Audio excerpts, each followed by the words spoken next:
राज ठाकरे नाशिकमधून लोकसभा निवडणुकांचं रणशिंग फुंकणार आहेत। महत्त्वाची बातमी, यंदा मनसेचा वर्धापन दिन नाशिकमध्ये साजरा केला जाणार आहे। मनसेकडून वर्धापन दिनाच्या कार्यक्रमाच्या तयारीला आता वेग आलेला आहे। बाबासाहेब गायकवाड किंवा ठक्कर डोम सभागृहाची चाचपणी सध्या सुरू आहे। वर्धापन दिन पहिल्यांदाच नाशिकला होत असल्यानं कार्यकर्त्यांमध्ये उत्साह पाहायला मिळतोय।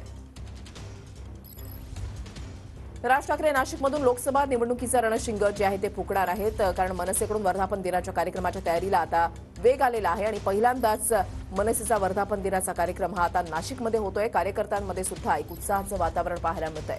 बाबासाहेब गायकवाड किंवा ठक्कर डोम सभागृहाची चाचपणी सध्या सुरू आहे अशी माहिती मिळते। राज ठाकरे नाशिकमधून लोकसभा निवडणुकीचं रणशिंग फुंकणार आहेत। मनसे सुद्धा आगामी निवडणुकांच्या दृष्टिकोनातून जोमानं कामाला लागल्याचे या ठिकाणी पाहायला मिळतंय। चंदन पूजाधिकारी आमचे प्रतिनिधी या संदर्भातली अधिक माहिती देतील। चंदन, मनसे अध्यक्ष राज ठाकरे यांच्या आदेशानंतर आता नाशिकमध्ये मनसेचा वर्धापन दिन जो आहे तो साजरा होणार आहे। येत्या 9 मार्चला मनसेचा जो वर्धापन दिन असतो तो पहिल्यांदाच यावेळेला नाशिकमध्ये साजरा होतोय।